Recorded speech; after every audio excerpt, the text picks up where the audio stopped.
In this video, I'm going to go through the first chapter of Dr. Joseph Murphy's book, Think Yourself Rich. The chapter is called The Secret of Miracle Power for Infinite Riches. For those of you who aren't aware, both Neville Goddard and Dr. Joseph Murphy were taught by Abdullah, who was an Ethiopian rabbi. So their works are bound to have some overlapping areas, but the great thing is that their works complement each other very well. While Neville Goddard, since he was a stage actor, he has a more artistic way of discussing theories and concepts, whereas Dr. Joseph Murphy has a much more logical take on the matter. Murphy focuses more on techniques and practical applications as opposed to Goddard, who's more biblical in his writings. Now I'm going to go through each section and occasionally pause and give my own explanations and interpretations on the matter. So let's begin. Part 1 of Chapter 1, The Secret of Miracle Power for Infinite Riches. It is your God-given birthright to be rich. You are here to express the fullness of life in every way.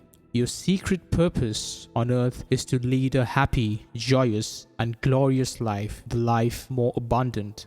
Infinite riches are all around you. The treasure house of infinity is not to be found in a bank vault or a pirate's trove. It is within your own subconscious depths. Begin now to extract from that marvelous gold mine within you everything you need: money, friends, a lovely home, beauty, companionship, and all the blessings of life. Whatever you need, whatever you want, you can bring it forth when you learn to apply the proper technique. So Dr. Murphy shares the same idea as Neville Goddard when he says that you are here to express the fullness of life in every way, meaning that the purpose of every man is to expand in consciousness and realize their full potential, as in discover that they are God and the creator of their own realities. Now he says the same thing but in a simple manner. Now let's continue. David Howe, an old friend of mine, told me the story of two men, Peter R. and Steve G., who grew up in the same town and went to the same college to become geologists. After graduation, they took jobs with rival mineral exploration companies in the western United States. Peter put much time and energy into learning how to tap the mine's treasure house within him. Steve did not.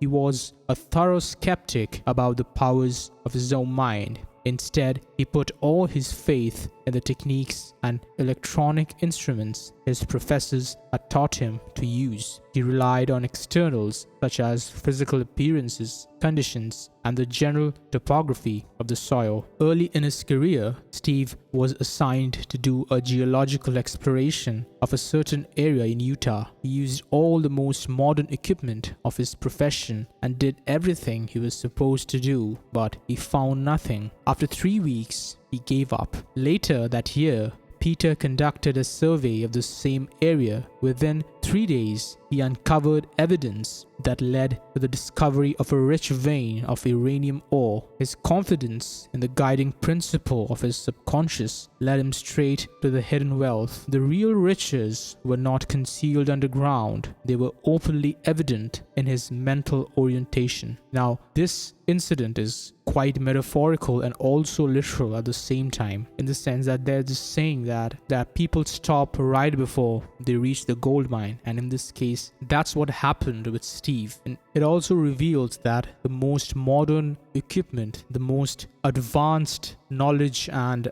the most advanced methods that human beings are capable are still far behind compared to the overall power of your subconscious mind. And so here we see that no matter how powerful you think your external resources are, the power of your subconscious mind is light years ahead in comparison. So there's no need to envy others who have material possessions far more than you currently possess. Next section, the greatest secret in the world. Scientists recently achieved the breathtaking feat of decoding the human genome. The program for life itself is said to now be within reach. One expert after another has proclaimed that this the greatest secret being unfolded today. They tell us that in coming years, science will be able to alter our species' basic genes. If we choose, we can bring into being as many Einsteins, Beethovens, or Michelangelos as we like. These experts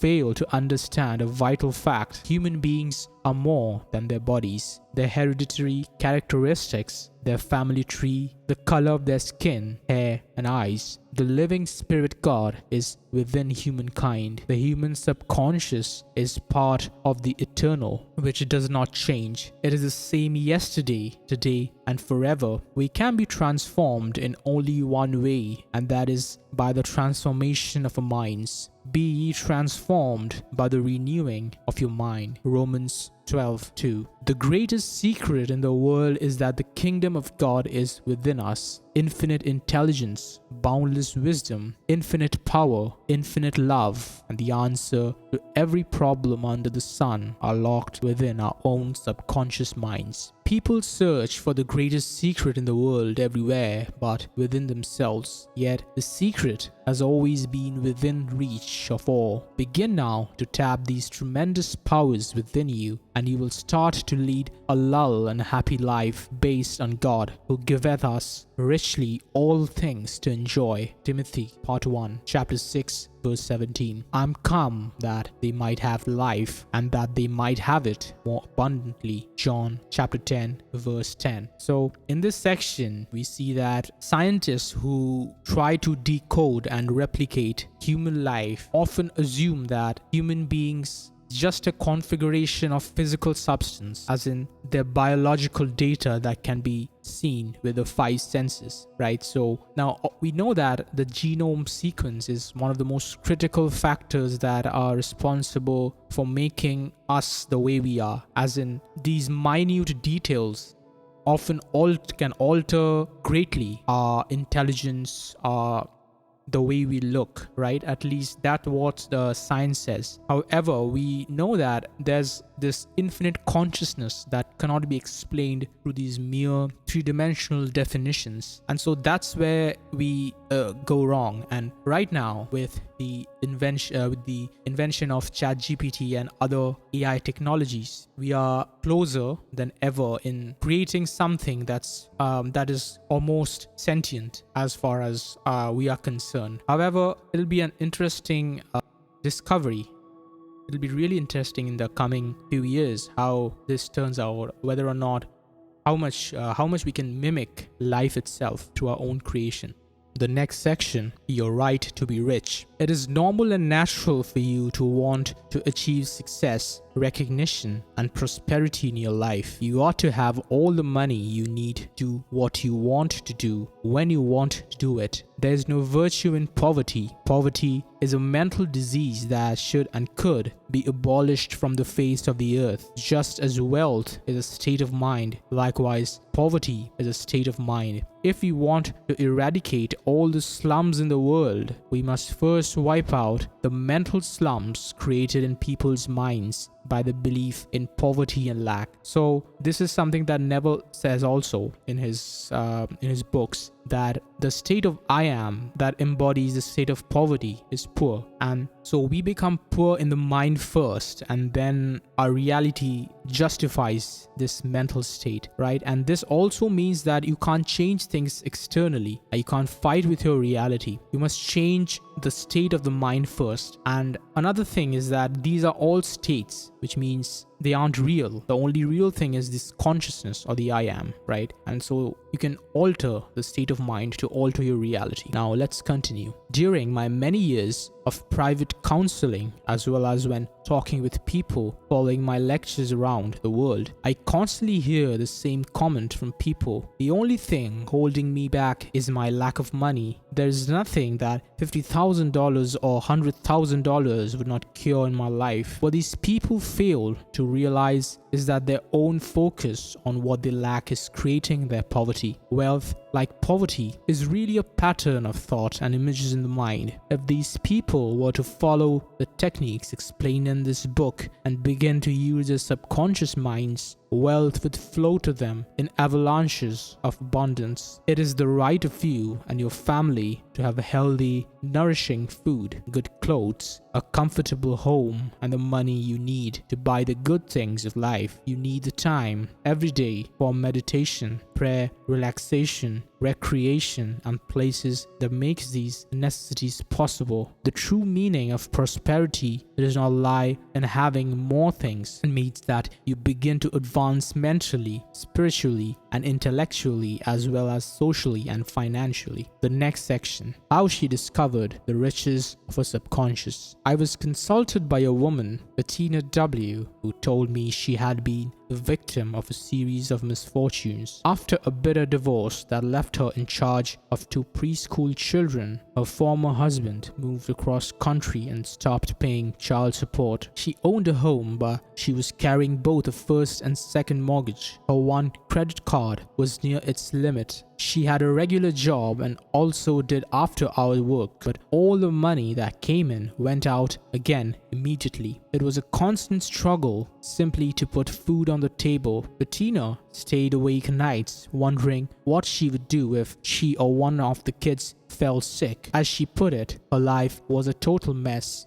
I explained to her that the infinite intelligence within her subconscious could reveal to her everything she needed to know at all times. She could receive inspiration, guidance, new creative ideas, and a solution to her financial problems. I added that once she developed the ability to use her subconscious correctly, it would also provide all the money she needed. She would experience financial freedom beyond her fondest dreams. To put this process into motion, I offered Bettina 2 abstract ideas: wealth and success. As we talked, she came to understand that wealth is everywhere. Like all of us, she was born to succeed, to win in the game of life, because once tapped, the infinite power within her cannot fail. At my suggestion, she began a program of spiritual exercises. Every night before going to sleep, she set aside a quiet time in which she repeated slowly, feelingly, and with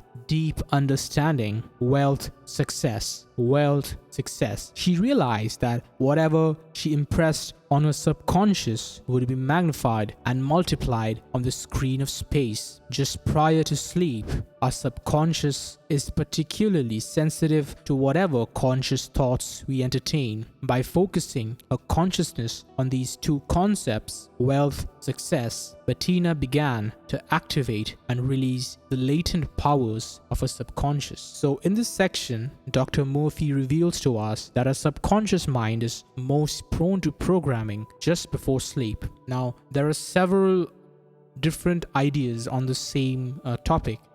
The discussion with regards to brain waves is that when you're sleepy or in a drowsy state, your brain is in this alpha state, which is extremely low frequency, where your conscious mind isn't able to defend new ideas. So it's very important for you to hold on to something that you would like to manifest in your external world, and don't recklessly think of random ideas, especially social media or things that could be potentially damaging to your perception of reality. Now, I know that as 3D creatures, as human beings, we often navigate this world through using some of our logic, but we mustn't forget that there's also this bias that works, and this bias is essentially what creates our reality, right? So even if there's data supporting some negative ideas, your mind doesn't really take into consideration the entire mathematical idea, but rather rounds it off to the nearest approximate idea. So for example, if you read about death, destruction, or some horrifying acts in the world, and maybe it's just one in like a few million, that one act would stand out in your mind, and then if you really focus on that and fall asleep, you would program your mind with some negative idea about that, and without your knowing, you're going to manifest some of it. And I'm not saying this is going to happen to you, so don't be paranoid, but all I'm saying is that the subconscious programming, or the entire configuration of your current beliefs is extremely complicated. You have no idea what you believe right now. Like, there's so many different beliefs, so many different dependent beliefs, right? Meta beliefs, which is like larger collection of beliefs. And in order to understand, gain an insight, all you need to do is take a look at your current reality, and you'll get an understanding of what you believe in and what you don't. But more importantly, you can change it. And the best way to do it is to hold that idea, whether it's wealth, love, or any form of abundance, and then fall asleep. So Neville Goddard's idea of ascetics, or state akin to sleep, is the same thing, right?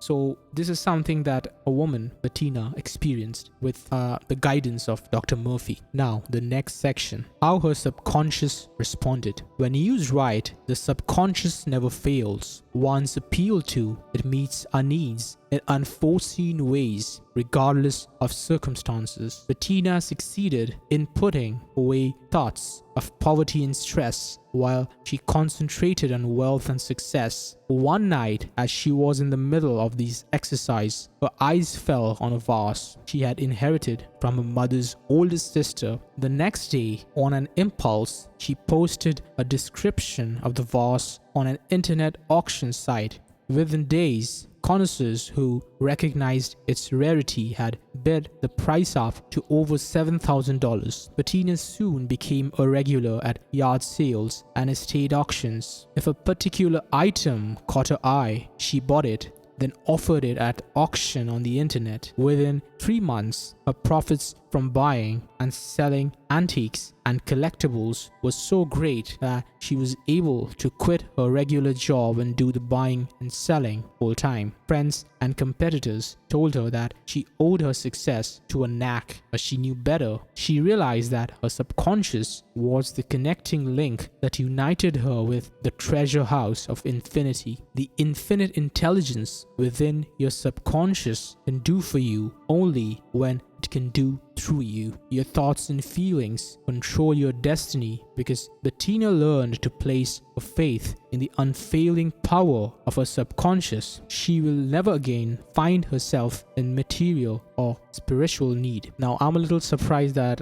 in this example we have internet mentioned. Frankly speaking, I was expecting this to be something a little bit more archaic, a little bit older, but clearly she knew how to sell stuff online using the power of her subconscious mind, right? And normally when you win in life, or you're able to succeed in a manner that seems very improbable to the general mass, the general people, they'll often ascribe this to something that's a little bit that's all too vague, like it's your passion, that it was your talents that created this, right? And I'm not saying that talent isn't required, but that is only a 3D watered down interpretation of this.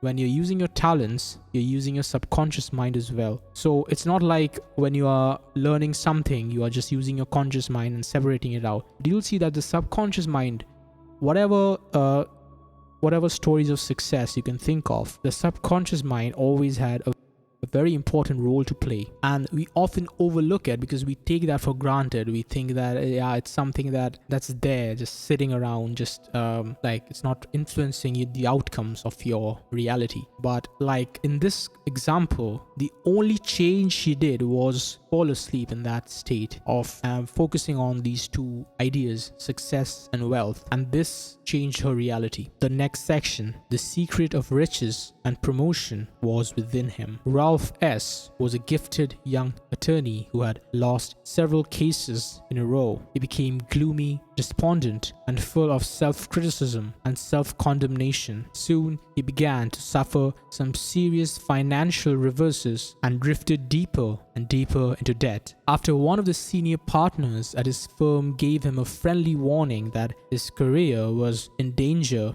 he came to me for help.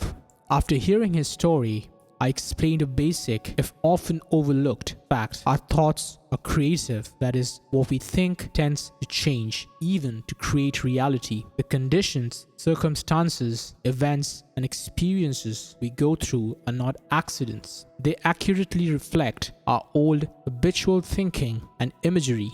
I told Ralph that if he dwelled constantly on limitation and lack, he would inevitably experience limitation and lack. In the same way, however, thoughts of peace, success, prosperity, right action, and abundance, if sustained regularly and systematically, reproduce themselves after their kind. We do not reap grapes from thorns or figs from thistles. The law is that we are what we think all day long. Moreover, thoughts you originate feelingly, unknowingly, are especially effective. Used properly, they will create for you whatever you wish to experience from this day forward. My goal was to help Ralph begin to make use of the miraculous power of his mind. I laid out a program for him to follow that would remind him frequently of the riches of the infinite within his subconscious mind. Accordingly, I gave him the following prayer technique. 3 or 4 times every day, he took himself to some place where he could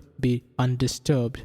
After putting himself in a relaxed state, he affirmed slowly, quietly, and feelingly as follows: Today is God's day. I choose harmony, success, prosperity, abundance, security, and divine right action.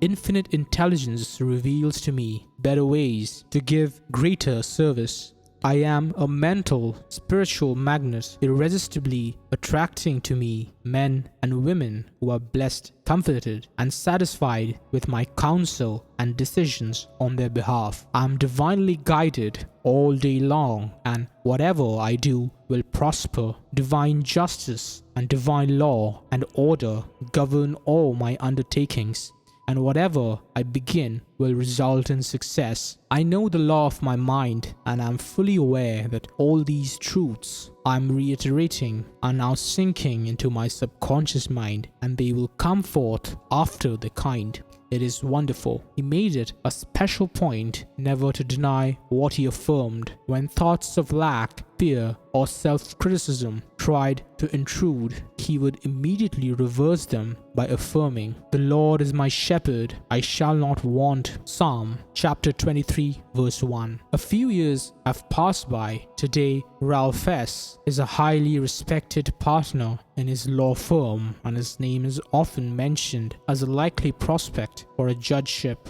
When your thoughts are God's thoughts, God's power is with your thoughts of good. Now, this is another example of the power of your subconscious mind, and the technique used here is affirmation. Right, in the previous example, we saw the technique SATs, the equivalent of Neville Goddard's SAT techniques, which is essentially falling asleep, focusing on the central idea, the central emotion of abundance related to what you want to manifest. And in here, he gave very well designed and a small paragraph of affirmation which he repeated, and this changes life from an unsuccessful attorney to someone who was on the verge of becoming a judge. So that's quite the leap. Now, the next section: the riches of the listening ear and understanding heart. I have carefully saved a wonderful letter I received from a woman named Serena W., who listened every morning to my radio program. She told me that her husband Robert had died a few months earlier of a heart attack. He was only 38. They had often talked about buying life insurance, but the premiums were high, money was tight, and there didn't seem to be any rush. As a result, she found herself a young widow with a 10-year-old son, few marketable skills, a heavily mortgaged house, and practically nothing in the bank. She had to borrow from her best friend to pay her husband's funeral expenses. Disaster seemed only days or weeks away. She wrote, "I heard you quote from the Bible, but my God shall supply all your needs according to his riches in glory." Philippians chapter 4 verse 19. The words seemed to burn their way into my heart. Then you elaborated on this. You told us that if we tune in on the infinite within us, if we believe in our hearts, then no matter what we really need to bless us, comfort us, provide for us, or inspire us, the divine presence would respond. It is written, "Before they call, I will answer, and while they are yet speaking, I will hear." Isaiah chapter 65 verse 24. I sat down and began to think of God supplying my needs. I became convinced that he was hearing me as I prayed. A great sense of peace and harmony came over me. About 2 hours later, I got a phone call if my brother-in-law Milt in Seattle. Milt is a software engineer who has been very successful. He and my husband were close as children. but they weren't in touch that much in recent years. I think Robert felt a little ashamed that he had not done as well in his career. Milt told me he felt devastated by the loss of his brother and guilty as well. He had often thought about spending more time with us, but he had been so busy in his work that he never felt able to. Now it was too late. He went on to say that he knew Robert and I had not been in the greatest financial shape and he wanted to help. He was arranging to transfer a block of stock in his company to me. The dividends would be enough to cover our basic expenses. He was also setting up a trust to pay for my son's education. He promised that we would never be in want. All he asked in return was that we stay in touch and visit him from time to time. He did not want to make the same mistake with his nephew, my son, that he had made with his brother. Now in this example, we learn the power of prayer and the way we must pray if we want to manifest the stuff we want in our 3D reality. Now normally when we look at the word prayer, we think of begging, pleading to some external God outside of us. But Dr. Murphy here quoted a verse from the Bible and also asked him to focus on the feeling and also taught him how to pray and embody the state. And that's what caused him to change his external reality in ways that he was able to set up a trust to pay for his son's education and also made a lot of financial gains, a lot of financial success as a result. Now next section, how a salesman hit the jackpot. A real estate salesman named Rick R. attended my lectures on Sunday mornings and listened to my radio program regularly. He told me that he had been drawn into speculating on the stock market and gotten himself deeply in debt. He had counted on his income from commissions to pull him through, but in fact, he had not made a sale of the home or property in several months. As we talked, I began to see what his real problem was. He was obsessed with envious, jealous, and critical thoughts about his colleagues who were making many more sales than he was. He claimed that everything about them disturbed him. He deplored their sales technique, their professionalism, their vocabulary, even the ways they dressed. He went so far as to tell me that their success was proof of their mediocrity.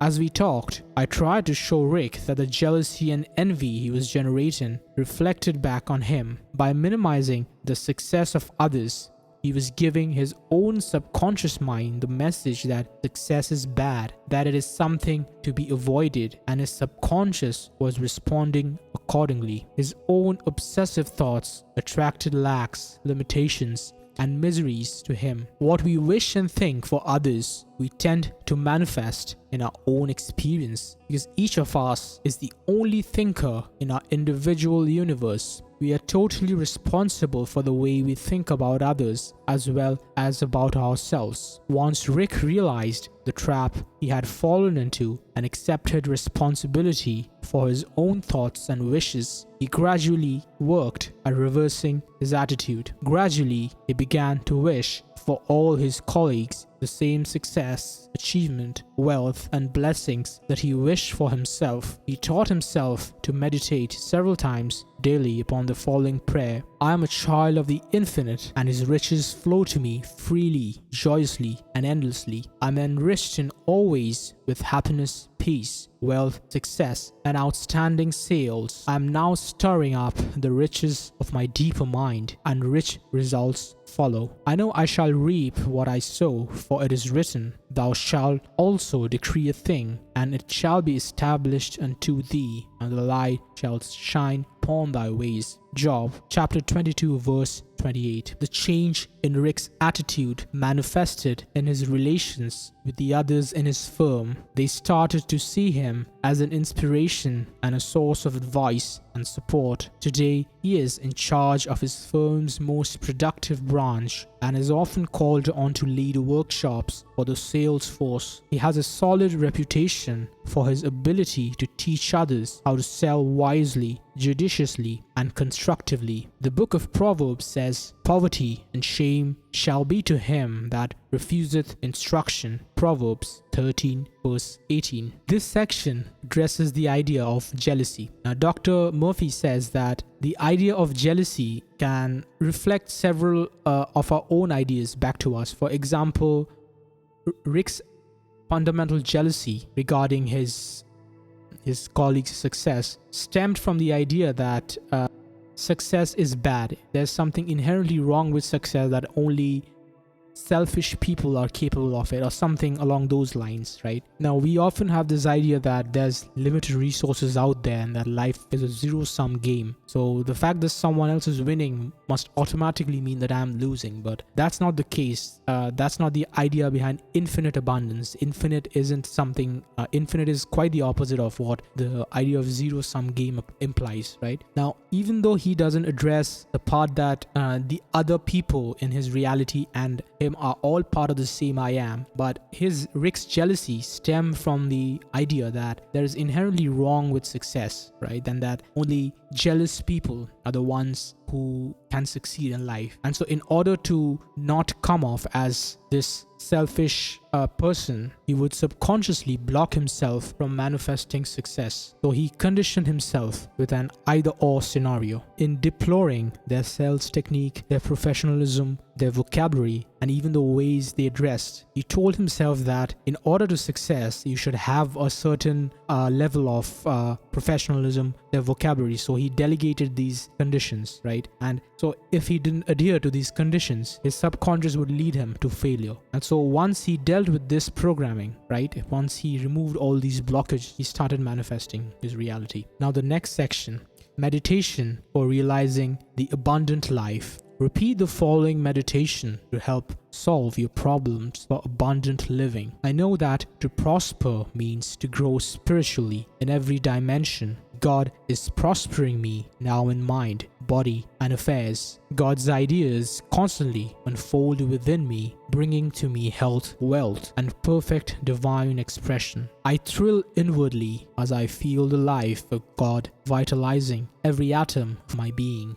I know that God's life is animating, sustaining, and strengthening me now. I'm now expressing a perfect radiant body full of vitality, energy, and power. My business or profession is a divine activity. Since it is God's business, it is successful and prosperous. I imagine and feel an inner wholeness functioning through my body, mind, and affairs. I give thanks and rejoice in the abundant life. So this is a very straightforward section. So this is an entire affirmation which covers a lot of areas and is fairly universal, and you can use it in any scenario.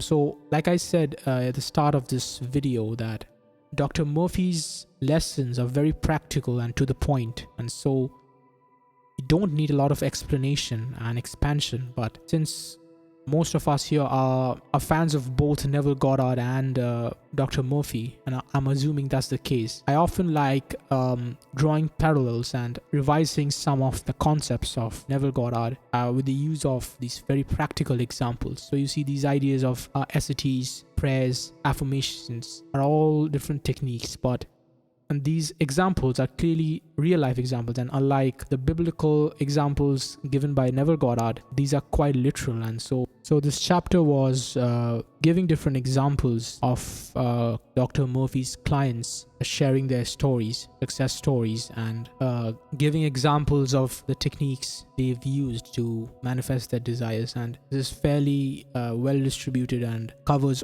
different areas, different techniques. So you'll find something that is quite close to what you want or your situation. And if it's not here, then there's other chapters as well, which I'm going to read and explain in my following videos, right? So let's go through the chapter points to remember section, which gives us an overview and recap of what we've just read. The point 1, you are here to lead the abundant life, a life full of happiness, joy, health, and rich living. Begin now to release the riches of the treasure house within you. Point 2, the real riches are within your subconscious mind. A geologist who believed in the guiding principle of his subconscious mind found the treasure in the earth quickly and easily. His rival, who lacked the faith, explored the same area for weeks and found nothing. Point 3, the greatest secret in all the world is that God dwells in humans. The average person looks everywhere but within himself or herself for wealth, success, happiness, and abundance. God is the life principle, the infinite intelligence, and the infinite power within us, available instantly to all people through the medium of their thought. Point 4. Poverty is a disease of the mind. Belief in poverty and lack produce lack and limitation. Wealth is state of mind. Believe in the law of riches and you shall receive. Before we will ultimately banish the slums and poverty, we must first banish the slums and false beliefs in the mind of people. Point 5. You can tap